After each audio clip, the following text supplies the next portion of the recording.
modèle biblique du service n'est pas individuel mais collectif. Dieu travaille avec ceux qui travaillent avec les autres. Dieu travaille avec ceux qui travaillent avec les autres. Ça, c'est très important. Aujourd'hui, vous savez, il y a cette tendance, ah, le Seigneur m'a appelé. Donc maintenant, ma vision, c'est répondre à l'appel de Dieu. Je ne veux pas savoir ce qui se passe autour. Moi, j'ai un appel et moi, je veux servir Dieu. Moi, Dieu m'a dit que je vais devenir ça ou que Dieu va faire ça avec moi. Alors moi, je me fixe sur mon appel. Et quoi qu'il arrive, même si je me retrouve seul, je sais que Dieu m'appelle. C'est pas biblique, ça. Tous les gens que Dieu a appelés, ils étaient dans une église locale. Et Dieu a continué de les utiliser dans l'église locale. Jusqu'au jour où il leur dit, maintenant, avec le soutien de ton église locale, je vais t'amener là où tu dois me servir. Amen. Et même là où il sert, il a besoin de son église qui va prier pour lui, qui va peut-être le soutenir financièrement si c'est un évangéliste, peut-être le soutenir dans sa mission là où il se trouve. Il ne pourra pas être seul. Combien nous pouvons lire malheureusement des hommes appelés par Dieu, qui sont partis et au bout d'un mois ils sont morts sur le terrain.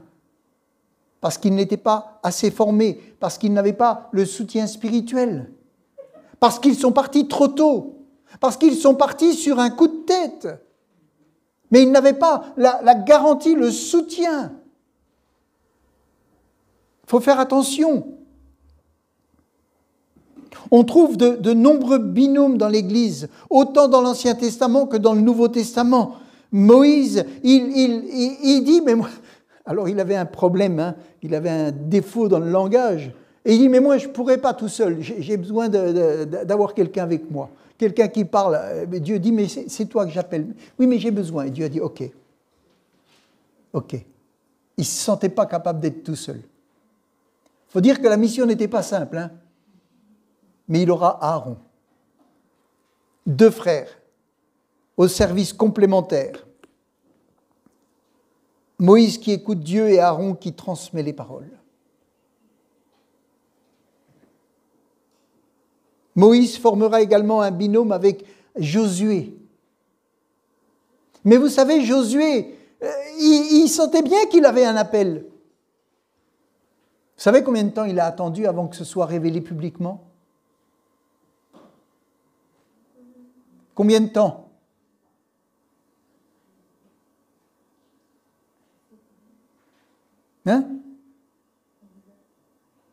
Si son appel est venu jeune, il a passé les 40 ans dans le désert.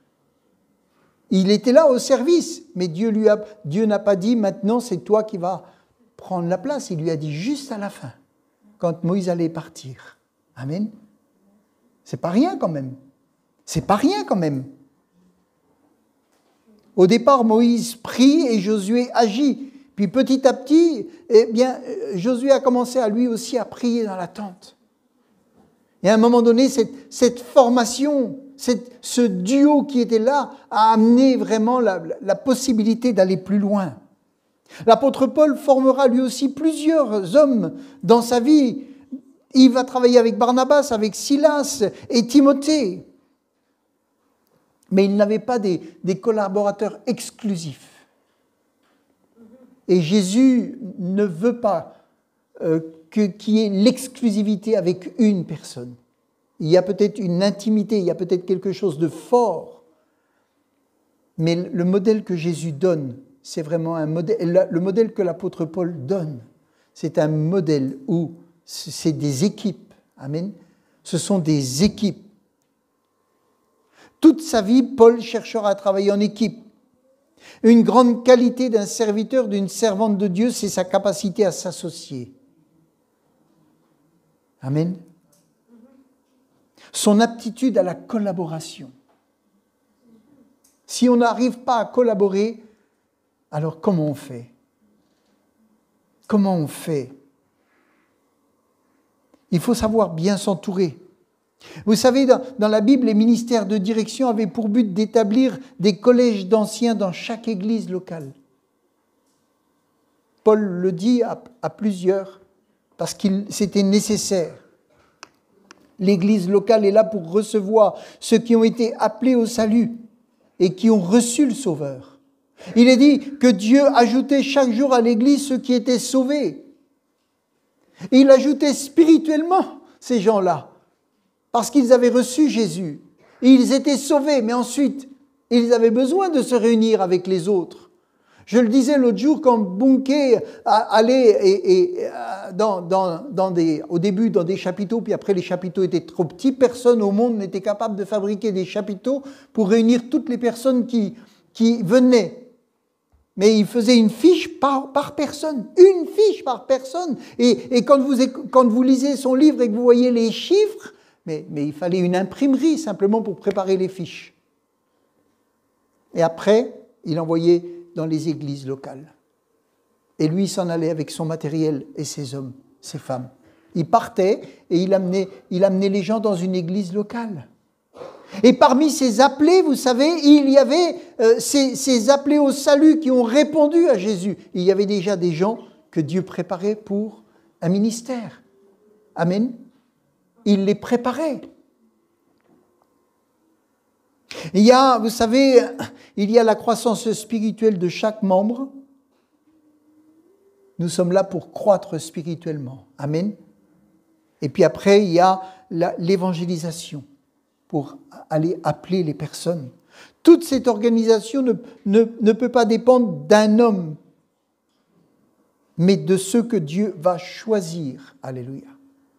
De ceux que Dieu va choisir, appeler, éprouver. Le salut est accordé à tous et dans ce salut, il peut y avoir la semence d'un ministère.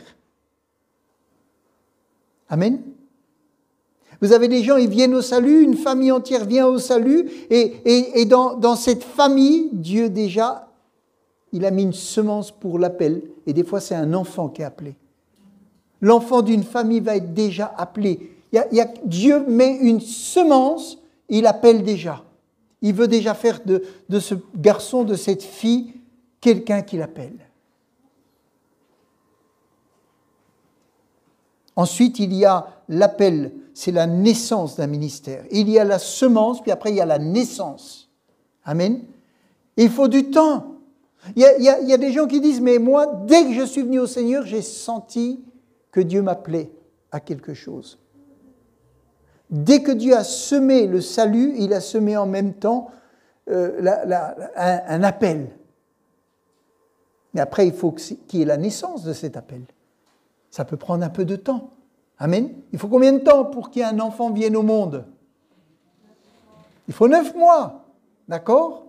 Entre la semence et la naissance, il y a 9 mois. Ensuite, il y a la préparation. Et ça prend du temps. Ça peut prendre du temps, la préparation. Et puis après, il y a l'accomplissement qui va venir. Je disais la semaine dernière que toute chose ne concourt pas au bien de ceux qui aiment Dieu, c'est vrai. Et nous devons résister à tout ce qui ne vient pas de Dieu. Ça a peut-être choqué certains, mais nous devons résister à ce qui ne vient pas de Dieu. Amen. Nous devons résister à tout ce qui ne vient pas de Dieu. Mais en même temps, il ne faut pas confondre les plans sataniques de l'ennemi qui cherche à détruire avec les tests permis par Dieu pour nous former. Satan vient pour détruire, dérober, briser la vie. Mais Dieu, quand il nous appelle, il permet de nombreux tests dans notre vie. Amen. Pour nous forger, pour nous travailler, pour nous préparer. Et les tests permis par Dieu, ceux qu'il veut former à son image, ceux qu'il forme pour un ministère, suite à un appel, tous ces hommes, ces femmes appelés, qui peuvent être appelés à un ministère, passent par des tests. Et les tests, vous savez, c'est tellement précieux de les avoir. C'est tellement riche de savoir que Dieu est sage et qui prend le temps de nous préparer. Amen. Il ne nous jette pas dans l'arène comme cela. Il prend le temps de nous former, de nous préparer. Parce que s'il nous appelle et qu'il nous jette comme ça dans l'arène, alors comment on fait? Vous allez dire, Dieu est tout-puissant. Oui, Dieu est tout-puissant. Mais si on ne sait pas manier les armes, comment on fait?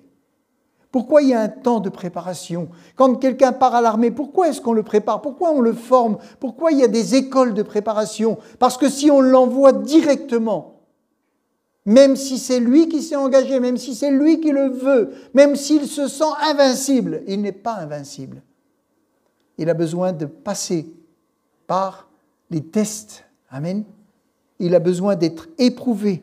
Je disais, il ne faut pas confondre les plans sataniques de l'ennemi et les tests qui sont permis par Dieu. Pour servir, il faut être équipé. Et Dieu utilise des tests. Amen. Je ne veux pas être trop long. Un test déjà, un premier test que Dieu utilise, c'est le test du temps. On est tellement pressé. On est tellement pressé.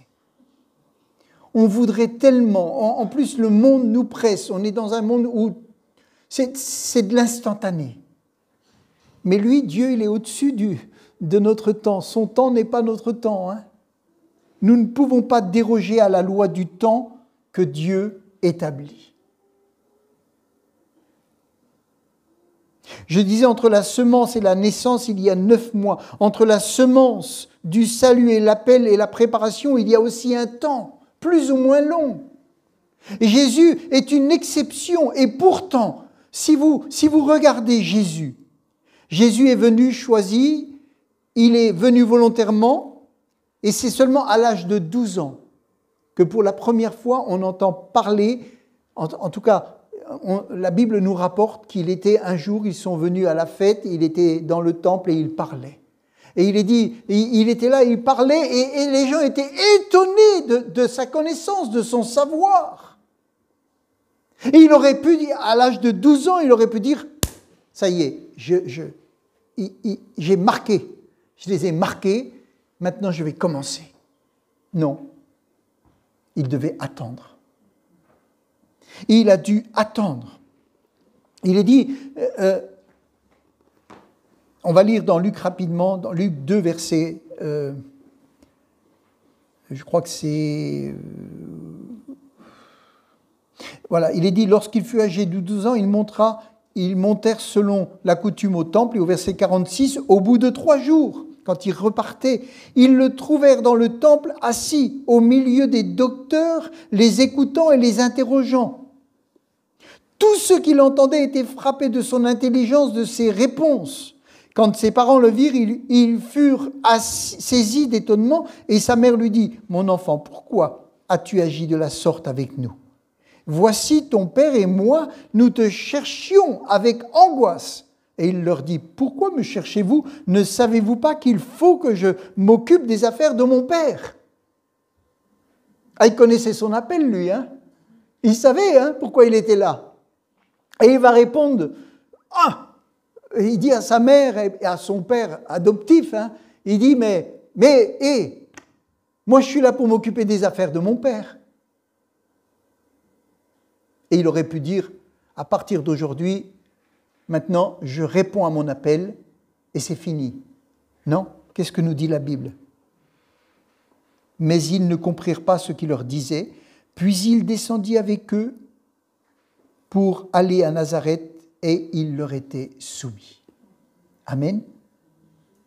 Il connaissait son appel, il savait pourquoi il était là, mais il savait aussi que ce n'était pas son temps. Et beaucoup aujourd'hui ont pu être appelés par Dieu, mais ils n'attendent pas le moment de Dieu.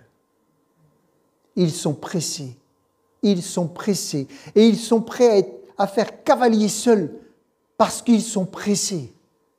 Et ils ne veulent pas répondre au test du temps. Et il faut pourtant y répondre. Amen. Il faut pourtant y répondre. Et Jésus y a répondu.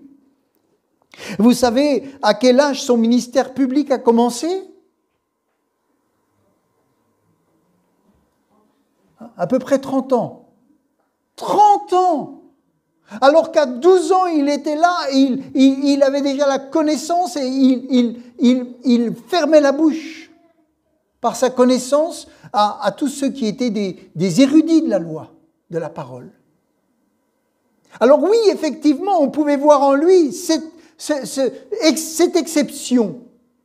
Mais ce n'est pas parce que lui, il savait qu'il était une exception qu'il a dérogé à la loi du temps. Lui-même, sachant ce qu'il était et ce qu'il allait faire, a attendu le moment qui lui était donné. Amen. Jésus n'avait pas besoin de ce test, mais il nous donne l'exemple. Le test du temps. Vous savez, le but du temps, c'est de croire dans la foi, de croître dans la foi. Croître dans la foi. On peut avoir un appel de Dieu, mais le temps nous permet de croître dans la foi. Pas simplement pour s'en sortir soi, mais pour pouvoir aider les autres. Amen. Le test du temps, c'est un test qui nous permet de croître dans la foi, pour qu'un jour, on ne soit pas simplement capable de s'en sortir soi, mais de pouvoir aider les autres à s'en sortir. Le test du temps aussi, il permet de purifier les motifs du service. Parce que, vous savez, quand on a un appel, ou quand on sait que Dieu nous appelle à servir, alors on est pressé, et c'est normal.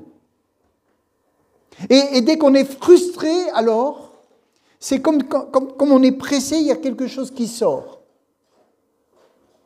Et ce qui sort là, des fois, ça peut nous effrayer. Parce qu'on se rend compte que notre motivation, c'est la réussite. C'est le moi qui va sortir. C'est la gloire qu'il va y avoir. Parce qu'on sait que si Dieu nous appelle, Dieu va être là et Dieu va faire. Amen. Mais le test du temps, il purifie les motifs du service. Ça veut dire qu'avec le temps, Dieu va écarter, si on est patient, si on sait attendre le moment de Dieu, Dieu va écarter tout ce qui doit être écarté dans notre vie. Pour que le jour où vraiment notre appel est manifesté, ça ne soit plus que pour la gloire de Dieu. Amen. Vous savez, le temps, il travaille pour nous et pas contre nous. Le temps de Dieu travaille pour notre bien. Et souvent, on pense que le temps que Dieu nous fait attendre, c'est un temps dans lequel on va perdre notre temps, mais c'est un temps où on va gagner du temps.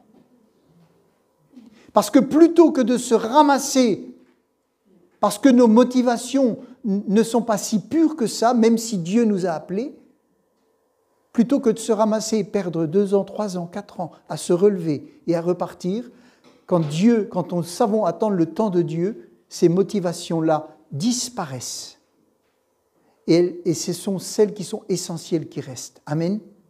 Donc Dieu travaille pour notre bien quand il nous fait attendre.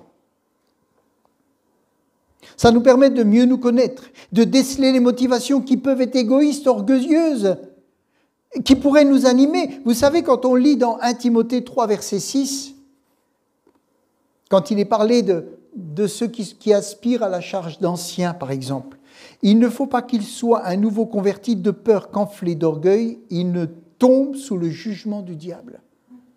Donc ça veut dire quoi? Ça veut dire que Dieu veut préserver notre vie.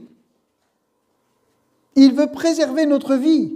Dans la version Semeur, c'est plus clair. Il est dit que ce ne soit pas un converti de fraîche date, de peur, qu'il ne se laisse aveugler par l'orgueil et ne tombe sous une condamnation semblable à celle encourue jadis par le diable. Ça veut dire que Dieu travaille pour nous protéger. Amen. Le temps que Dieu prend avant, entre la semence d'un appel, l'appel lui-même et la formation, ce temps-là, c'est un temps qui nous préserve de tomber comme Satan est tombé dans l'orgueil. Parce que l'échec est tellement dur et les conséquences peuvent être tellement graves que quand Dieu nous teste, on peut dire « Seigneur, merci pour ce test. Ah, merci Seigneur. Parce que toi, tu connais les choses. Et moi, je découvre mon cœur. Je découvre que je suis impatient. Je découvre que là, j'aurais pu avoir l'occasion, mais qu'on ne me l'a pas donné. Je découvre ça. Et je suis irrité. Ah, Seigneur, je me rends compte finalement que je dois être épuré des motivations qui sont les miennes. Parce que tu veux vraiment m'appeler avec toute ta sagesse. Et tu veux que l'efficacité soit là. Et que la bénédiction soit là. Si vous avez reçu un appel, le temps n'est pas contre vous. Il travaille pour vous. Et sachez que Dieu est à l'œuvre dans cette épreuve. Il y a peut-être des gens là, on n'est pas beaucoup ce matin, mais il y a peut-être des gens qui ont reçu un appel. Il y a peut-être des enfants qui ont reçu un appel. Le temps n'est pas contre vous. Si Dieu vous appelle, il va vous mettre dans les bonnes situations. Amen. Le temps n'est pas contre vous. Il travaille pour vous. Le test du temps va permettre de réaliser que la direction par nos propres efforts ne peut pas accomplir la volonté de Dieu. Quelqu'un qui est appelé, il dit « Ah bon, maintenant, merci Seigneur, maintenant je vais faire comme ça, je vais travailler comme ça, voilà mon plan. » Mais le test du temps permet de réaliser que ce ne sont pas nos plans qui vont fonctionner, mais que ce sont les plans de l'Éternel. Amen. Parce qu'on peut avoir tellement de capacités, on peut vouloir mettre tellement notre énergie, on peut mettre notre savoir pour Dieu. Et finalement, ce sera nous qui allons servir, alors que Dieu veut se servir de nous. Amen. Et ça fait une grande différence. Ça peut faire une très grande différence. Et Dieu nous fait découvrir aussi nos propres faiblesses. Quand le temps va passer et que, je dirais, le premier feu est passé, alors on peut découvrir nos faiblesses. Et là on dit, Seigneur, tu m'appelles, mais je suis faible. Ah, merci. Tu as reconnu que tu es faible. Alors c'est maintenant que je vais pouvoir t'utiliser davantage. Mais il fallait du temps pour que tu le réalises. Amen. On ne réalise pas tout comme ça. Non. Et heureusement qu'on ne réalise pas. Parce que si on réalisait tout de suite, on se découragerait. Mais Dieu nous prépare. C'est lui qui est celui qui nous prépare et qui nous forme. On peut découvrir nos propres faiblesses. Et Dieu utilise nos faiblesses pour nous rendre forts et pour que toute la gloire lui soit donnée. Le test du temps nous fait réaliser que les plans de l'homme sont voués à l'échec. Abraham, il a eu un appel, mais à un moment donné, c'est son plan qui s'est réalisé. Et ça a été un échec. Il a été appelé à 75 ans. Alors lui, c'est vraiment l'homme qui a eu le test du temps. Dieu lui promet qu'il possédera tout Canaan. Et il avait même fait d'Éliézer son héritier, parce qu'il n'avait pas d'enfant. C'était un homme fidèle qui était avec lui. Il dit, ce sera toi mon héritier. Et Dieu dit non, ce sera celui qui viendra de toi. Amen. Abraham, à un moment donné, il n'a pas attendu. Et l'épreuve a duré 25 ans. Mais c'est le père de la foi. Aujourd'hui, on a les bénédictions d'Abraham. Amen. Et j'aimerais pour finir, je dirais que pour servir, il n'y a pas besoin d'appel. Pour servir Dieu, il n'y a pas besoin d'appel. La mode de l'appel. J'ai un appel. Je ne servirai que dans mon appel. Je ne suis pas appelé à faire ceci. Je ne suis pas appelé à faire cela. Excusez-moi. Dès que Jésus nous sauve, on est appelé à servir. Amen. Et servir Dieu, c'est servir dans son église locale. Et c'est servir de tout son cœur. Et c'est de répondre là où il y a besoin. Amen. Et quand on est là et qu'on répond là où il y a besoin, là où il y a vraiment, on dit Seigneur, je ne sais pas, mais moi je veux être actif, je veux te servir, je veux avoir une vie avec toi, mais je veux avoir une vie avec les autres, ensemble. Amen. Il n'y a pas besoin d'appel pour servir.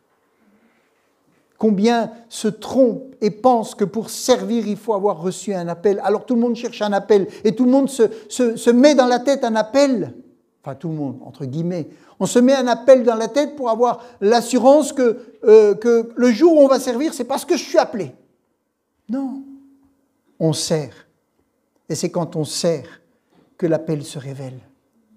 C'est quand on sert Dieu que l'appel se révèle. Ce sont ces gens qui sont au service, qui à un moment donné, en servant, il y a des dons qui vont être révélés, il y a des situations qui vont être révélées, il y a de la sagesse qui va être là. On va voir des gens qui sont zélés, on va voir des gens qui, en servant, vont passer au-dessus des preuves. Ils vont être là, ils vont voir que tout va mal et eux vont bien. On voit qu'ils sont animés d'une foi, on voit qu'ils sont ancrés dans la parole. On découvre des choses parce que comme ils servent, alors on voit les qualités que Dieu a mis en eux. Amen. Mais beaucoup disent, moi je servirai quand mon appel sera reconnu, je me mettrai au service. Je te le dis, attends ton appel. Mais Dieu n'utilise pas ça. Ce n'est pas cette mentalité que Dieu a. Et c'est une erreur. C'est une erreur. Nous sommes sauvés pour servir. Celui qui attend d'être reconnu pour servir risque de ne jamais voir la reconnaissance de l'Éternel parce qu'il cherche la reconnaissance de l'homme. Et quand Dieu dit « je te bénirai », il veut déjà la bénédiction de l'homme. Eh bien, prends la bénédiction de l'homme, mais tu n'auras pas la mienne. Tu n'auras pas la mienne. Tu auras la bénédiction de celui qui t'aura élevé, peut-être trop tôt. Mais tu n'auras pas la mienne. C'est Dieu qui travaille, c'est Dieu qui appelle. C'est Dieu qui élève. Faisons toujours attention. Le temps de Dieu, il est précieux. Et combien de gâchis il peut y avoir.